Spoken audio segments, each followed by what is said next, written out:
Hello everyone, JB Throws here back with another video. Now you might have read the title and read the thumbnail and be saying, what? How is it possible to have the ultimate guide to Fiesta, Texas? And what is that supposed to mean? As you know, I've been to Fiesta, Texas plenty of times, and at this point I'm very familiar with the park. And going to places a lot of time gets experience at the park. And because I've been to Fiesta, Texas so much, now I know every tip and trick to have the best experience there. So in today's video, I'm going to show you every tip and trick and show you how to have the best experience at Six Flags Fiesta, Texas. Now before I start the video, I would like to say, if you like my content and like my videos, it would be a huge help if you would hit the subscribe button and tap the notification bell to know when new videos are coming out. At the moment, 86% of you who watch my videos and my content aren't subscribed. So again, it would be awesome if you did. So anyways, let's get into today's video.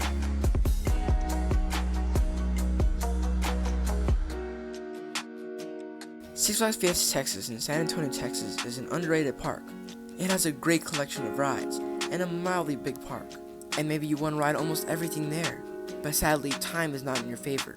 But what if I told you there was a way to get pretty close and also having an amazing experience while you're there?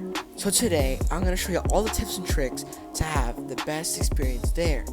For an example, the best places to eat, how to ride every ride there, the best shows to watch, and even some secret tips that some people don't even know about until I figured it out. But before we even get into talking about the tips at the park, you need to know the tips on how to plan out this experience. So the first thing you need to do is check the weather.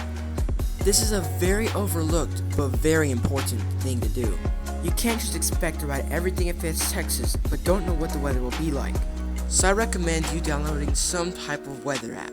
What I use, because I live in Texas, is the Fox 4 WAP. It's very useful and it helps a lot, but some people use other stuff like radars and things. But any weather app is good, except for the pre-made weather app on your phone. The things you need to do on the weather app is 1, you need to look at the radar and see if any incoming rain is on its way. 2, look at the daily radar and see what the percentage of rain is for the day you're going to go to that park. 3, check the hourly radar to see at what time it will rain if there's any chance of rain that day. And 4, adjust your plans to the weather. So if it's going to rain like at 6 p.m., then try to ride as many rides as you can from when it opens to 6 p.m. and save the indoor rides for when it rains. And that's pretty much it. Now let's move on to the next step. Step 2, theme park necessities. When going to a theme park, some things you have to bring is really important. But what to bring? Well, I made a small little list of things that are really important to bring. Now some of this also applies to people who like to film at theme parks like me as a YouTuber, but also it applies to everyone in general. Things you should bring: a phone, sunglasses, a drawstring bag that can hold everything, or if you don't want to bring a bag to the park, you can also have shorts that have a lot of pockets with zippers on them, hand sanitizer, your mask, money, and this is not necessary, but I also use it, and that's a portable battery to charge your phone on the go. If you're a person that films in theme parks, you should definitely bring that, because if your battery runs out, that's it, and you can't record no more. So it's better to bring the battery to charge your phone all the time. And if you're a pass holder, don't forget the really important things like your season pass and the membership cup, unless you don't want any drinks. And here's special secret tip number 1. When making a reservation, after you pass the checkout and you see the barcode, make sure you take a screenshot of that and save it on your photo album. That way it saves some time when going into the park and showing your reservation. You got all that? Okay, let's go to step 3. Step 3 is called the plan. This is a very important step, and it's very useful if you want to ride majority of the rides at the park. Now, if you're the type of person that just wants to ride whatever and doesn't care about the order of the rides, well then you might want to skip this plan. But to those who want to get as many coaster credits as possible, well then you better listen up. What I found out is in order to ride all the rides at the park, you need to do a specific order. There's 2 options that come out with different results. The first option is what I like to call the Spassburg option. When I went to Fiesta, Texas, I decided to ride Wonder Woman Golden Lasso Coaster first and the Joker Carnival of Chaos. Those are my top priority rides, and I went through Spassburg to get to them.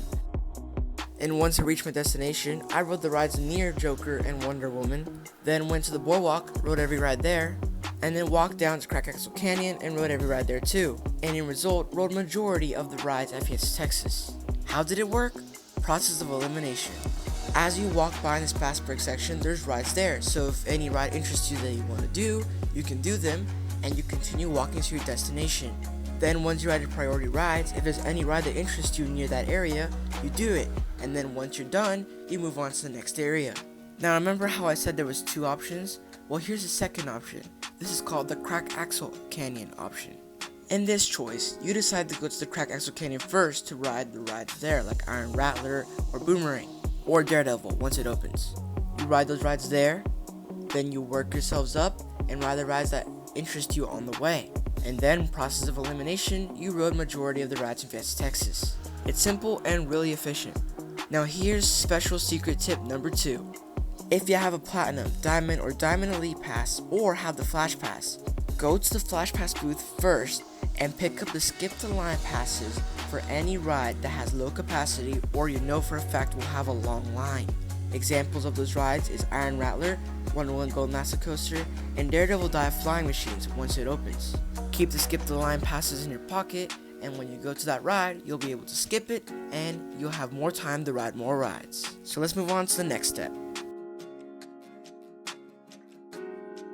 Step 4 is timing. What do I mean by timing? Well, I noticed a pattern to every single theme park I've been to. There's a specific time where people are not waiting in line for rides and are doing something else. What is that? Eating. If you eat regularly, you start to feel hungry at specific times, and that time when you're hungry is between 12 and 2 because it's around lunchtime. So when it's lunchtime at a theme park, people start actually eating and going to dining places. Lines for food gets long, but then the lines for rides get shorter. Sometimes this differs depending on what type of day it is. If it's a max capacity day, obviously nothing's going to change. But if it's a mediocre day, you'll see the difference. So here's what I suggest. Unless you haven't ate, then you should probably go eat. But if you have ate and you feel pretty good, maybe just get a small snack and go ride rides during that time.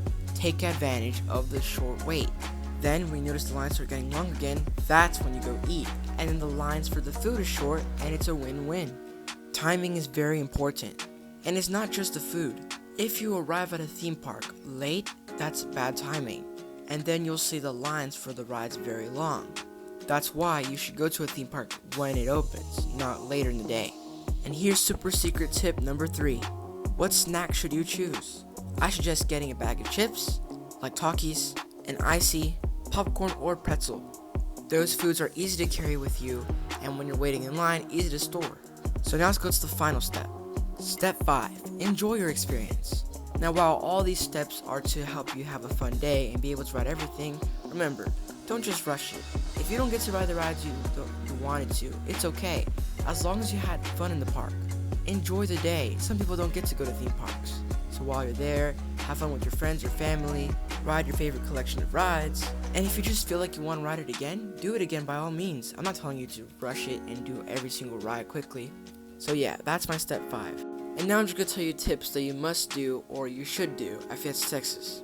Tip number 1, the best restaurants. The best dining places and restaurants at Fiesta, Texas is Chopsticks, Pete's Eats, Johnny Rockets, and Bubba's. If you want to eat anywhere else, that's okay, but those are my highly recommended places to eat. Tip number 2, shows you have to watch. Definitely watch the Detention Show. It's basically like a parody of The Breakfast Club, so yeah, it's funny. And most definitely don't miss out on the fireworks late at night. And if you have Diamond Elite or Diamond Passes, make sure to reserve for those nice seating during the fireworks. Tip number 3, definitely try to ride Soaring Eagle Zipline. I know Soaring Eagle Zipline is an upcharge attraction, but it's one of the cheapest upcharge attractions. For Diamond Elite, it's only $8 a person, and that's not expensive.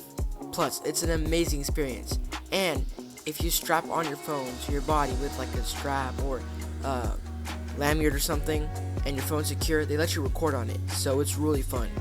Tip number 4, definitely ride the water rides in the end. If you ride the water rides early, your feet are going to get covered in water, and you're going to be walking in watery shoes all day, and then your feet end up in pain all day, so don't do that. Tip 5, do not ride all the spinning rides all at once. Ride them one by one. If you ride them all at once, you'll be sick for the rest of the day, and you won't enjoy anything. Tip number 6, don't be afraid to ride rides. I'm guaranteeing to you that it's extremely safe, and it's a lot of fun. If you're too scared to ride them, you're going to miss out on an awesome opportunity, so don't be scared to ride them. It's not bad. Tip number 7, definitely check out their water park. It might be small, but it's really underrated and it has some amazing water slides like Thunder Rapids water coaster. Tip number 8, take some photos and videos while you're there. Even if you're not a YouTuber, this is really important because then you can have some nice memories when you were there. Now don't just be too focused on, footage and stuff, but at least have some fun photos or videos of you and your family or your friends. That way in the future you can remember that awesome experience you had. Tip number 9, gain all the points you can possibly get on the Six Flags app. If you have the Six Flags app, there's this feature where if you go near a ride or attraction, you can go in the rides category on the app and then put check location, and it'll automatically give you points because you rode the ride, or even if you're near there. It's really useful because if once all the points get tallied up, you can actually start getting rewards. But that's only if you have a membership, so keep that in mind. Tip number 10, watch my Every Ride at Fiesta, Texas video. Why should you? Well, if you don't know any of the rides there and want to have an idea of what rides you want to ride there, that video is really helpful, and that way you can watch every ride there without having to search it up, Google it, or read it. And it'll help you out too. So please watch that video. But anyways, that's the ultimate guide to Six Flags Fiesta, Texas. Hopefully this video is really helpful and you'll get to ride almost every ride there and have a really fun experience while you're there. Thank you for watching. This is JV Thrills signing out.